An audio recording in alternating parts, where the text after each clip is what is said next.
Salut, alors aujourd'hui ça va être épandage de granulés à limaces. Alors si je fais un épandage de granulés à limaces, c'est parce qu'il y a des limaces dans le champ, mais je vais te faire voir tout à l'heure quand on sera rendu là-bas. Pour ce faire, je vais utiliser le quad, tout simplement parce que ça fait pas de traces dans les champs et que ça abîme pas la culture, hein. Et un épandeur de micro-granulés de limbe. Donc celui-là, c'est un 24 mètres d'épandage. Alors, je vais utiliser des granulés anti-limaces Iron Max, donc c'est la marque de Sangos qui fait ça. Et ça, c'est des anti-limaces bio. C'est écrit là, biocontrôle, c'est écrit là, biologique, c'est écrit un peu partout sur le sac, derrière aussi. Et si j'ai choisi ça, c'est parce que j'ai un contrat d'huile alimentaire oméga 3 avec ma coque et je suis obligé d'utiliser des granulés anti-limaces bio. Voilà.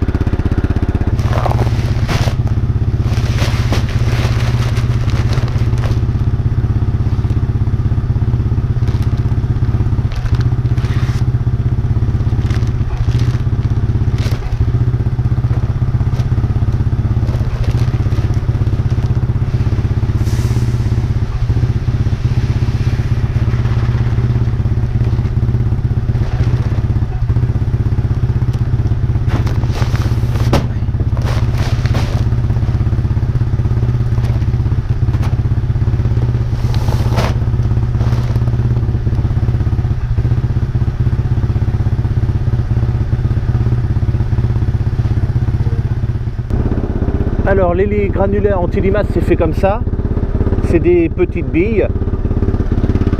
Et la différence entre les granulés bio et les granulés chimiques, c'est que c'est la matière active, hein, bien sûr, qui n'est pas la même. Dans les granulés que j'utilisais avant, c'était du caracol, des sacs blancs et violets. Là, j'avais fait voir dans une vidéo une fois. La matière active, c'est de la métaldéhyde. Il y en avait 4% dedans. Et ici, c'est du phosphate ferrique. Alors, je ne sais pas la concentration dedans. Et c'est pour ça que c'est bio. J'en mets un sac sur le devant du quad. En fait, je suis tout seul. Des fois, quand j'en ai des grandes surfaces à faire, ce qu'on fait, c'est que je fais l'épandage. Et puis, papa me suit avec les sacs et la voiture. Et puis comme ça on saute de champ en champ, je reviens jamais à la ferme. Là je suis tout seul et puis c'est le champ qui est à côté, hein, parce que quand on regarde la ferme, tu vas au bout de la route et c'est le champ qui est là. Il y en a 30 hectares à faire presque. Et du coup j'ai pas assez d'une contenance en fait pour tout faire. Donc il faudra que je revienne ici peut-être 2 fois si ça se trouve. 2 ou 3 fois même. Allez, je ferme. Ça, c'est pas d'origine, hein. Normalement, c'était un espèce de couvercle comme ça qui venait se crocheter là-dedans, là. Mais c'était pas au point, puis ça s'est envolé sur la route, on l'a jamais retrouvé. Il y a sûrement quelqu'un qui l'a retrouvé, mais en tout cas, c'était pas nous. Et puis voilà, je vais mettre ma veste parce qu'il fait pas si chaud que ça. Et puis, allez, c'est parti. Bon, alors me voilà dans le champ de colza. Je suis dans un rond qui est peut-être pas représentatif parce que tu vois j'ai une zone ici qui a moins bien réussi, mais bon, ça donnera une idée quand même. Alors ici le colza n'est pas très grand et donc les feuilles ont été mangées. Alors pas celui-là, mais j'ai eu des attaques d'altise assez impressionnantes. Comme ici par exemple, celui-là est décalqué, lui il a des trous partout, là aussi, là il y a des trous un peu partout aussi. Alors ça c'est plus des altises.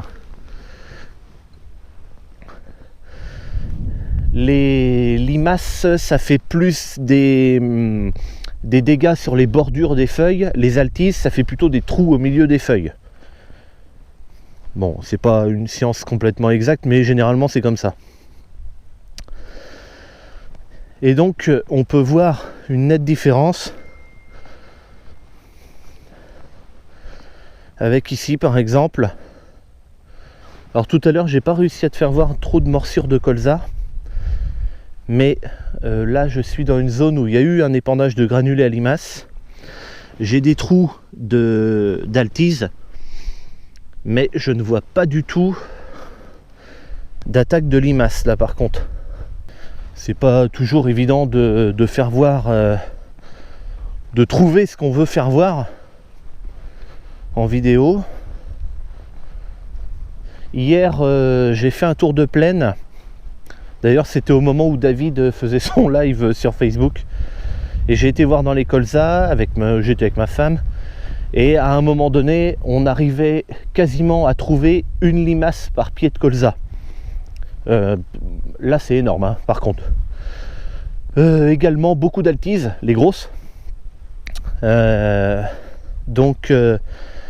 eh bien, aujourd'hui, là, maintenant, ce matin, je vais épandre des granulés à limaces. Je ne sais pas si je vais en épandre dans la Chainte. La Chainte qui est pleine d'herbe, tu peux le voir. Alors ça, c'est un autre problème. Ça a été traité, donc il faut du temps, parce qu'il n'y a pas longtemps que ça a été fait. Il faut du temps avant que ça agisse, mais je suis très confiant.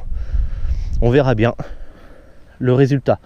Mais dans la Chainte, là où il y avait eu un épandage d'engrais, limaces et tout ça en plus, eh bien, il y a beaucoup moins d'attaques, il n'y en a même quasiment pas du tout.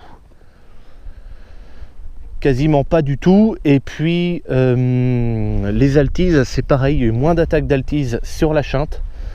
D'ailleurs, on le voit tout de suite parce que le colza ne fait pas la même taille. Il a été semé en même temps. Et pourtant, même d'ailleurs, la Chainte a été semée à la fin du champ. Je me rappelle plus si je l'ai semé le lendemain ou le jour même, ça, j'ai pas la mémoire de ça, mais le colza dans la Chainte est plus grand que le reste du champ, alors que c'est ici que j'ai commencé, donc c'est pas normal.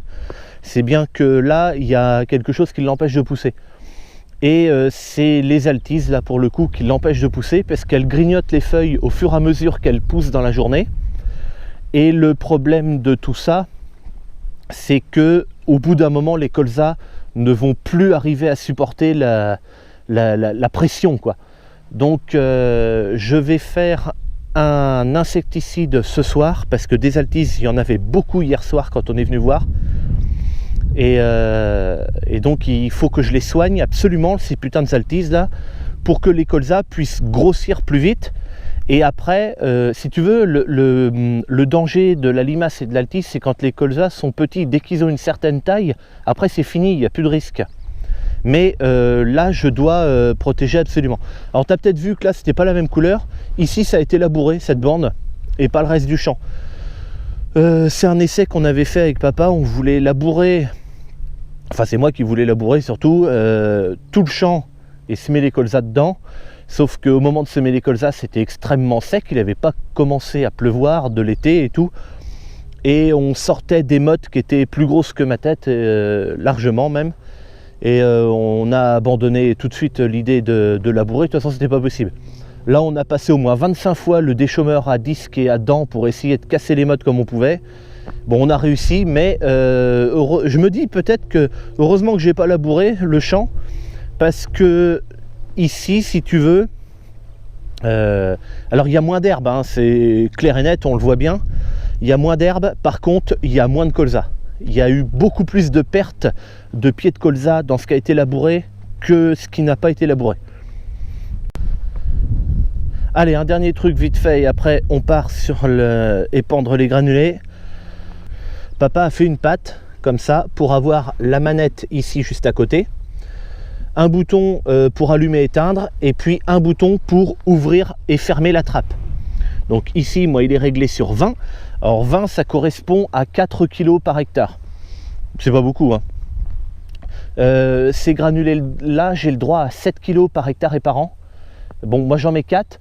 4 kg, ça me permet, en fait, de faire un épandage de granulés à limaces. Et si jamais ça ne suffit pas, que les conditions météo sont pas bonnes, ça me permet de pouvoir repasser plus tard à 3 kg pour pas dépasser la dose de 7 kg maximum par hectare et par an. Là, je vais pouvoir passer à 4 kg puisque le champ n'a pas été fait, il n'y a que le tour du champ qui avait été fait. Et je me demande si je vais le faire, le tour du champ, parce que je vois encore des granulés à limaces de la dernière fois. Regarde, attends, là il y en a plusieurs, tu vois, il y en a un là. Il y en a un autre ici, il y en a un là. Donc je pense pas que ça soit nécessaire de faire le tour du champ. Je pense que je vais faire que mes lignes et puis ça ira comme ça. Et donc ben là, le disque qui tourne très vite et qui va épandre sur 24 mètres 12 mètres à gauche, 12 mètres à droite, et puis évidemment 12 mètres derrière. Et voilà, c'est tout con hein, comme fonctionnement, mais ça marche très très bien. J'ai semé mes couverts végétaux d'ailleurs avec ça, ça va bien. Ok, allez, pour faire 20 kg, pour faire 4 kg à l'hectare, il faut que je sois réglé sur 20 derrière, et moi je dois rouler à 20 km/h. Voilà, c'est facile à se rappeler, 20 et 20. Alors,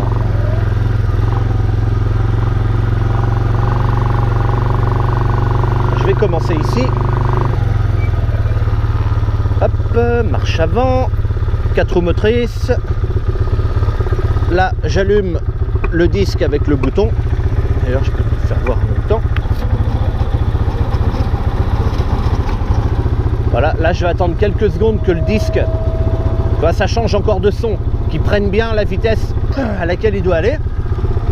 J'ai pas de casque, tout simplement parce que, alors, je l'ai laissé, je l'ai caché dans la palisse comme je fais à chaque fois.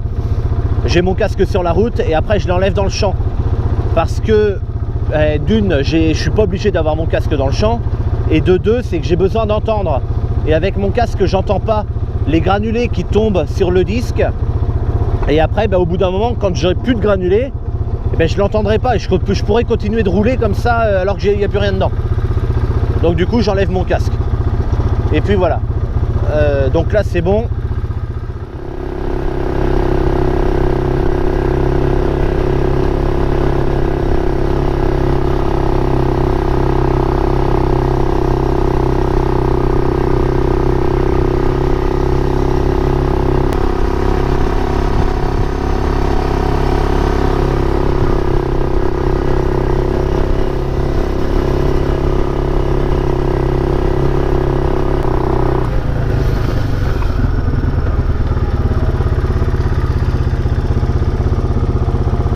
Bon, là je viens d'arriver au bout.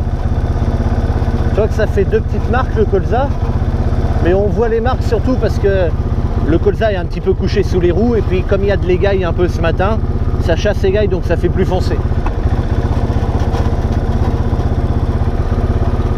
Donc là maintenant, comme mon épandeur épand 24 mètres et que mon semoir fait 4 mètres de large, je dois compter 6 passages.